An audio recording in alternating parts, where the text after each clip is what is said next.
Hey, thanks for joining in today. We're going to cover a topic that comes up quite a bit, and it has everything to do with divorce and real estate, what to do with the house. You know, some of the topics, or one of the big things that we want to tackle today is just kind of some legal, maybe a few financial questions that kind of come up with a divorcing couple, and again, what to do with their house. So I have with me Ryan Segall with Walters Gilbreth. Ryan, if you don't mind, just go ahead and introduce yourself. Sure. So I've been practicing law since 2014, board certified in family law in 2019. So my practice almost exclusively is family law. So that encompasses divorces, custody issues, and we deal with the real estate, aspects of cases a lot of the time. And so hence why you and I connected, and kind of what we can discuss today on that. Yeah. So a few weeks ago, I had a CE class that I was doing with a group of realtors on divorcing couples and how to kind of start working with divorce attorneys and things of that nature. And Ryan was there, and his answers to a lot of those questions were phenomenal. And I think it's always a really good idea to get the answers straight from the horse's mouth, if you will. Me on the linen side, I can talk to you about this and that, but really getting answers from the horse's mouth is way better. So what we'll do is we want to be respectful of Ryan's time here. We don't want to go hour and a half into this thing and still trying to figure out what's what. So I've just got my not by the hour. It's okay. Don't worry about it. I love it. And you guys may have to bear with me a little bit. I woke up with a pretty hoarse throat, so I've got my tea, and I'm going to be sucking that thing down as we go through this. So I guess the first question with the outline here is, how will title of the home be handled in a divorce? Yeah, so Texas is what's called a community property state, meaning that anything that has been obtained during the marriage is going to be community property, and the court will divide it however the court feels fit, as far as what's called an equitable division. Typically 50-50 split, but obviously different factors will weigh in on that. But for the most part, let's just say for purposes of today's conversation, 50 split. Title of the house, if the house was purchased during the marriage, is going to be up to the court, but realistically, what we see probably 95% of the time is parties that bought a house during their marriage, they're trying to split this. They've got to split the house some way. And that's either going to be awarding the house to one of the parties or selling the house and distributing the net proceeds. Like I said, usually 50-50, but obviously it depends. So that is the big, when you talk about title to the house and who's going to get awarded the house, you have to look at several factors, main one being whose name is on the mortgage. And that's, Justin, that's obviously the area of how we can refinance or what we need to do. Right. If one party wants to take the house, then we've got to figure out how to get the other party's name off the deed, off the mortgage. So right. And so going back on that, so it is, if the house was purchased during the marriage, and that, because Texas, like you said, it's a community property state. What's mine is hers, what's hers is mine, or as the more common saying is, what's mine is hers, what's hers is hers. But right. But so look, I think it might be important to differentiate the fact that if you marry somebody who had already bought the house and you moved in, that is different than if you bought the house together, or even if you're married, you buy the house, but maybe one spouse is on the mortgage note, but y'all were married at the time of the mortgage being completed. Yeah, so there's a few different scenarios in that, right? And so number one, if typically, if you own the house before the marriage, it's going to be a separate property claim. So meaning if I bought the house in 2020 and my wife and I are married in 2022, that house is going to be separate property, my separate property. And there may be what's called reimbursement claims, which is a decrease in the principal on the mortgage. But we can obviously talk for we can go down a rabbit hole on that one. You're right. But for simplicity's sake, I would own the house. The court would not be able to divest me of my separate property interest. But what the court could do is order some sort of what's called reimbursement, which is kind of a repayment of whatever money was put towards the mortgage on that house. So that's the separate property one. Here's one that comes up that is a little trickier. So if let's say I have $50,000 in my bank account the day my wife and I get married, and a year later, and I don't touch that money, it just sits there. And a year later, my wife and I buy a house, and the down payment on the house is, let's say $100,000, and let's say the house value is $500,000. What I will get is if I use my $50,000 towards that down payment, I will get a percentage as my separate property. So part of the house will be my separate property, part of the house will be community property. So that's where things get a little trickier, is if you use money that is your separate property, whether you had it before the marriage, maybe it was a gift, you see that a lot, that the person who's using their separate property gets a partial separate property claim to the community property house. It's called mixed character. So you see that often, and that's where courts may give you your separate property claim, but in doing so, they're going to try to make the community whole, and whether that's by selling the house and splitting the proceeds in a different than 50-50 because of the separate property claim, that the courts can do that as well. So a lot of nuances wrapped in there at times.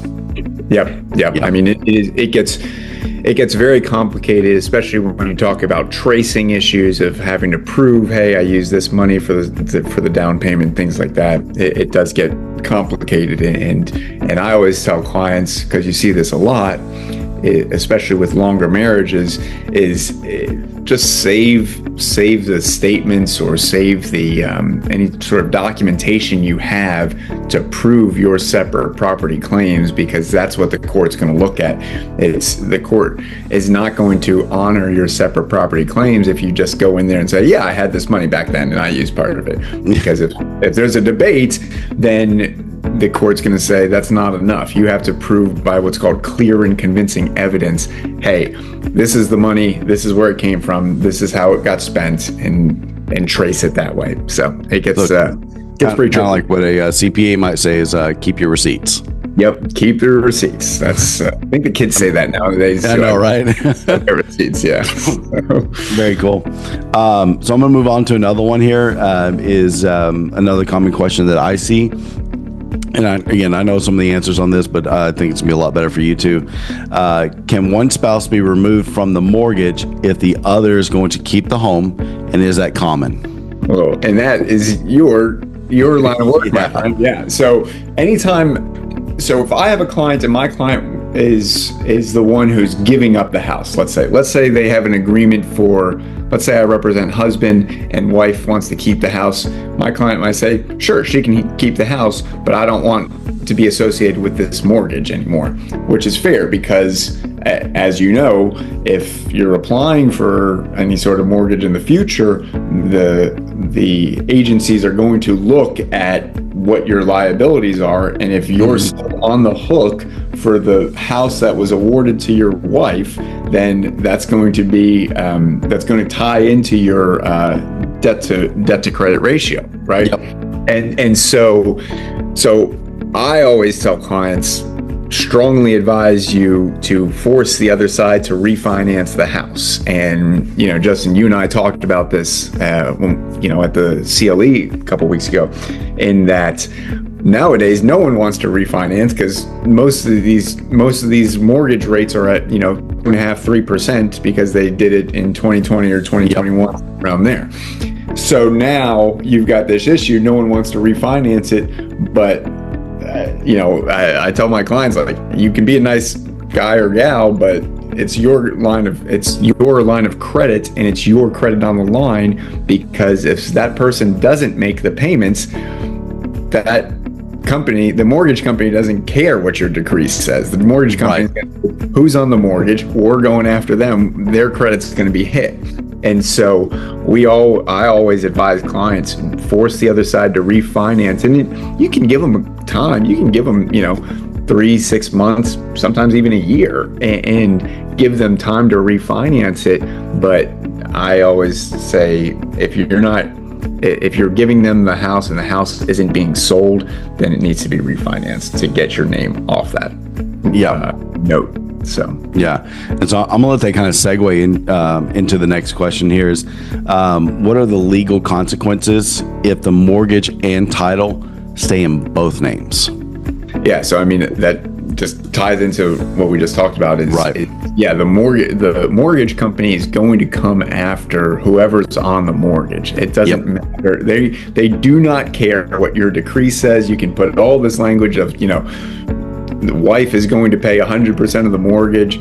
Now, you may have some cause of action in the courts, don't get me wrong. So if we say wife is going to pay 100% of the mortgage and she doesn't, I can go to the courts and we can file what's called an enforcement and say, hey, she wasn't abiding by the court order. I can do all that. But all that being said, the mortgage company doesn't care about any of that. Right. Especially, I assume if like one spouse is not making the payments, and both are still on there, then both individuals' credit is just getting tanked. Yeah, and I mean, you may be able to speak a little bit more than I can about, how the effects of not paying it affect the lender side of things, and how, qualifying for loans and things like that. You may be able to speak more about that than I can, but I mean, realistically, the companies are going to come after whoever is on the note. They don't care who's on the deed. They don't care who's on the decree. It's whoever's on the note that was signed on that mortgage, which is why it's so important to refinance or figure out some way to get your name off that mortgage. So is there a we'll call it a general rule of thumb, when one spouse is being removed and the other person has to either sell or refinance, is there a general timeline on that? It really does depend on how agreeable the parties are, because I mean, realistically, if you're going to do what we're talking about of having one side refinance, typically that's going to be by agreement. If you go to court, the courts will typically order the house just to be sold, because that's the easier way to do it. That way people don't have to qualify for mortgages and things like that. You sell the house, people get their share of the proceeds, and that's called a day. I mean, I have seen it where courts will say you're ordered to refinance in a certain time period, and if that doesn't happen, it's to be sold. You're usually looking at about 3 to 6 months if the court orders it. But typically, if you go to court's going to order that thing to be sold, because it's just easier. It's an easier way to avoid people having to refinance and deal with signing papers. Court can say, sell the house, done, and split the proceeds. Yeah, that makes sense. Especially, and I don't know if the court is considering this or not, but like we said a moment ago, a lot of these individuals that have 2020 and 2020 and 2021 interest rates, sometimes refinancing, a lot of times refinancing to, from 2.5% to 6%, that does more financial harm than it would good. Right, and that's a conversation that you have with the clients. It's, hey, I know you loved this house at the 2.7 interest rate, but now it's 6.7, and you really want to pay for that. And I mean, trust me, I see it all the time now, because these people are having to pay more to refinance it, and they're trying to say, what can I do to basically entice the other side to agree to not having me refinance. And, whether it's paying them more money or what, but I will, as the attorney if I'm the attorney for the side who's giving up the house, I will always say your problem's going to, if you don't have the line of credit that you need to get a house in the future, you need to get off this mortgage. And that's the biggest aspect. I know that mortgage companies, and maybe you can speak to this, I know they'll look at obviously the assets versus the debts, and so looking at if the marital estate is big enough, it may be best, and maybe you can make a deal of saying, hey, I don't need you to refinance because I can, float the cash to buy a house or something like that. But without having to deal with a mortgage, but in general rule of thumb, I always tell clients, get off the mortgage, whatever, enforce it one way. It makes sense. It really does. So on that, and I don't want to keep diving into this one too much, but let's go with, the court gives them a year to sell the house or do something. What happens if that deadline gets missed? If to sell the house or to refinance the house? Let's go with sell the house. Okay, so the court obviously cannot order the house itself to be purchased by somebody else, right? Sure. That the court can't order some third party to go buy the house. What the court can do is make orders to say this house needs to be listed. Here's going to be the agent. And the court can put parameters as to how to sell the house. I will say that, at some point, someone's going to buy the property. Whether the parties may not like the price, but that's the reality of the situation. So what will typically happen is one side is usually holding up the sale.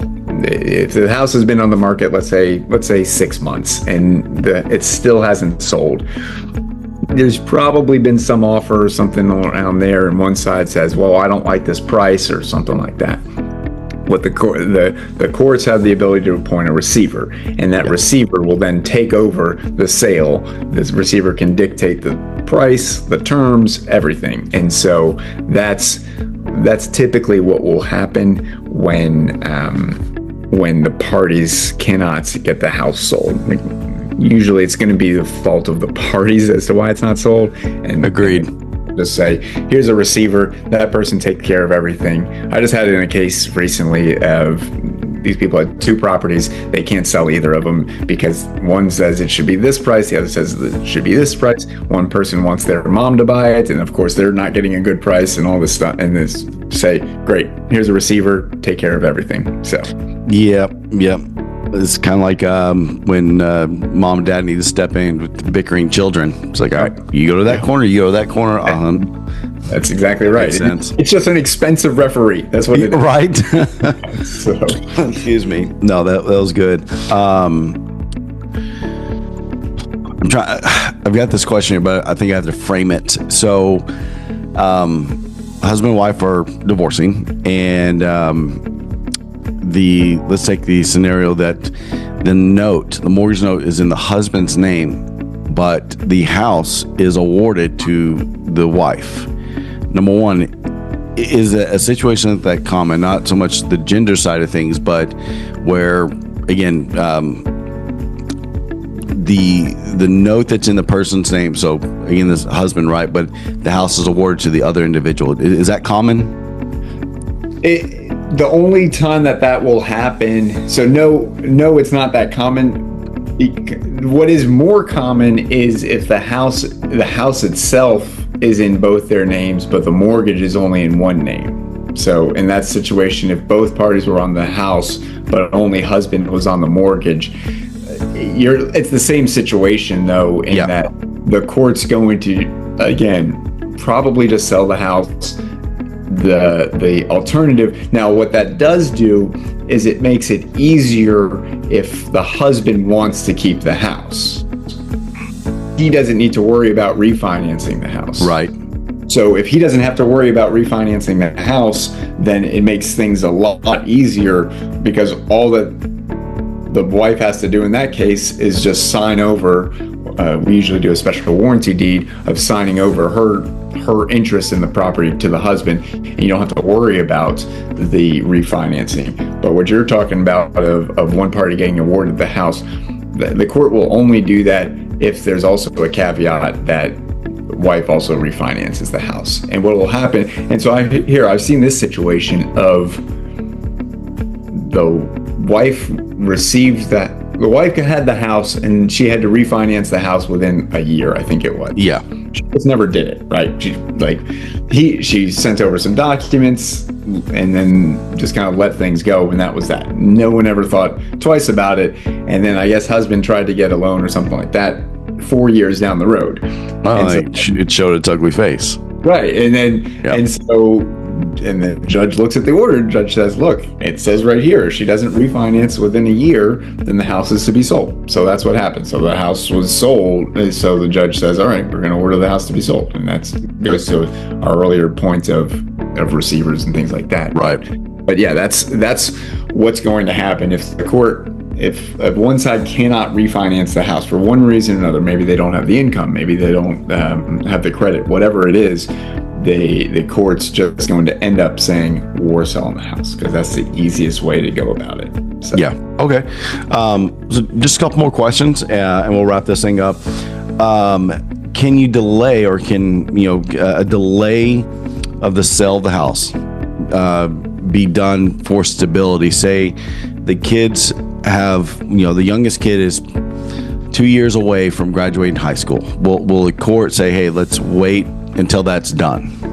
Yeah, so the court will, typically what the court tries to do is keep things separate as much as possible. And I say separate, meaning they try to keep the kid issues and the property issues fairly separate. Sure. You try to do things so that one side of the case isn't really affecting the other side. When you're looking at kids that are older, that are, to your point, about to graduate school, the court can certainly look into that and say, look, like, there's no sense in ordering the sale of the house now. Let's try to order it to be sold, once the kids graduate high school. That will happen. Courts will always try to keep consistency for the kids as much as possible. It just, a lot does depend on the assets and how much else is out there. Because here's the thing, a lot of the times the house is the only major asset, or probably the biggest asset of these people. And so if there's other assets, the court's going to be more inclined to say, all right, let's hold off on selling the house until, kid graduates high school. But if there's not, then the court's kind of got its hands tied, because if these people don't have a whole lot of assets, they're going to have to live somewhere else. The main source of those funds are going to come from that house, and that's when the court's just going to say, let's sell this house, because these people need to find a new place to live. Yep. Okay, that makes sense to me. Hopefully it makes sense to everybody else. Last question before we do our kind of wrap up here. Is it possible to set up like a transition plan on rental properties? Okay, meaning if neither party can refinance or sell it right away, but they're collecting rent on that. Let's just say it's just one property. Is that also sometimes divided? I know it's probably going to go back to was it purchased during the marriage and things of that nature. So let's assume that it was. How might the rental income be divided? Sure. So rental income is it's pretty straightforward. Rental income is community property, whether it's a separate property house or a community property house. So if I have a house, regardless of when I got that house, if there's rental income coming in from it, it's going to be community property. I have had, and it's rare, but every now and then you get people that are divorcing that are okay with some sort of agreement, if you will, to keep a rental property and divide the proceeds from that rental property. So, and you'll see it during the case is fine, because these divorces can last a year plus sometimes. It just, you just never know. And during that time, it's fine. The question is, what happens after the divorce ends and everything's closed out? Like I said, I have had a case in which the parties had a rental property, I think it was in Florida or something like that, and they decided, hey, we're going to keep the property. It has good income coming in. It pays for itself. We'll use the proceeds to pay down the mortgage and then split everything else 50-50. You can do that. It just makes things a little bit more complicated because you can't just go back and change it if something changes. It's a little bit more difficult because what you try to do is to finalize everything, and once the final order, what's called the decree, is signed and finalizes everything, then you can't go back and change it if something happens with the house. It gets a little muddy in there, and that's why I always advise, let's just get everything done and figure out what you'll give up that house for, and that's usually the best way to go about it. But it can be done. It just depends on the parties. So okay, so last little bit here is what kind of tips would you give to anyone that is in this situation? They're divorcing, trying to figure out what the next step is, and obviously I know for me the first step is to get a hold of you, but just some tips of what someone needs to contemplate and consider. Yeah, so when we're talking about specifically to houses and the lending side of things, my biggest tips are talk with people just like you and tell them, because they'll ask me and I will say, you need to talk with a lender to figure out what you could refinance the house for, what sort of rates are out there nowadays, how much you can afford to put towards the house, and if you're able to buy out the other side. Because if you're going to keep the house, then the other side's going to need to get their share of the equity from the house. Right. And that can be all sorts of different ways. It can be, maybe you can borrow money from family to pay them. You and I talked about loyalty loans before, and liens that you can put on the house to give the other side something. But the biggest thing that they need to figure out is, number one, can they afford the house by themselves? Whether mortgage, taxes nowadays, my God, I just keep going up. And so, it is, can they afford all these things that may be above and beyond? Maybe the house needs a lot of repairs. You're going to be stuck with that in the future once they're divorced. So do you really want to keep this house? And if you do really want to keep this house, can you afford it? And that's where, and if you can afford it, let's talk about the refinancing aspect, because almost assuredly the other side's going to want to refinance the house and get their name off of it. So that's where I refer them to people like you and say, hey, talk with a lender, because you've got to figure out realistically if you'll get approved for the refinance, and if you can't, what to go, what next steps to take. Because you tell me, how often not how often, but how quick can you get things turned around on your end usually? On my end of things, as long as so if we're doing like an ulti lien, as long as they have that divorce decree readily available, on my end, it's not long at all, less than 30 days.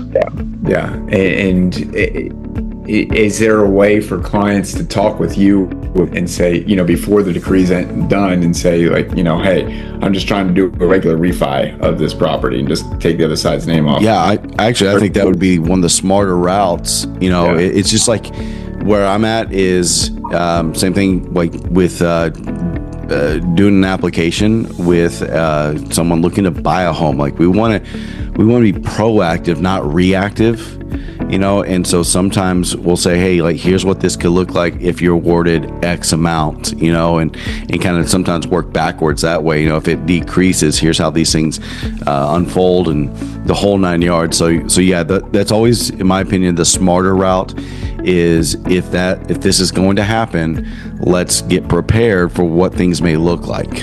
Yeah. Oftentimes people fall in love with these houses because, they put work into it and things like that. And don't get me wrong, that shouldn't be completely discounted, but you also don't want to financially hinder your clients from being able to live life and be completely cash poor. So, yeah. Yep. No, I'm with you. 100% agree. And I think that is a very good point to bring up is that you said, number one, do you even want to keep the house? Number two, if you do, is this financially feasible?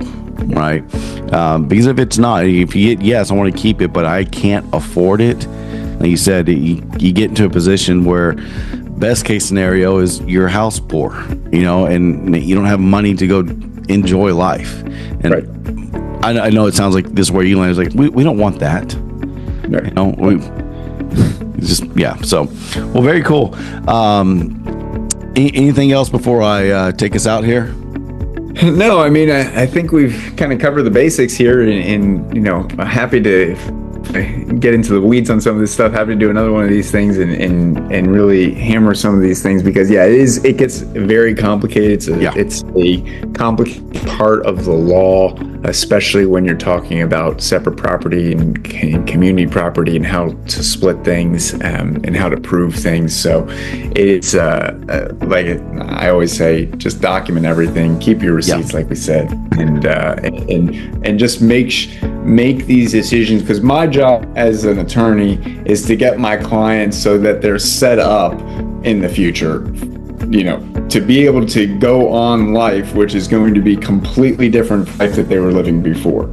And you see constantly clients that have been accustomed to a certain lifestyle, and now that is going to be completely flipped on its head. And so, making sure that you talk with attorneys, talk with lenders, talk with financial advisors to ensure that when the divorce is completed, that you're okay and you're not having to, that you're not sitting in a house with no money to do anything because you put all your money into this house. So, yeah.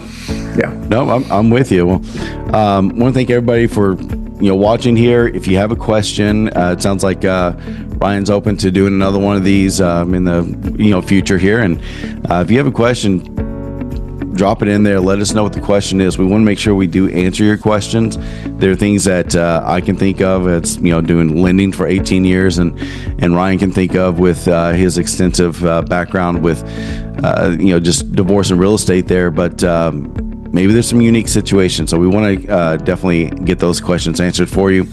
God forbid it happen, but if you find yourself in this situation, Ryan's contact information is going to be in this, and I would encourage anyone to reach out to him, ask questions, and like you said, ask those two questions. Number one is, do you want to keep the house? Can you afford to keep it? So thank you all for your time. You have a wonderful day. Thank you again, Ryan. Appreciate you. Thanks for having me, Justin. I appreciate it.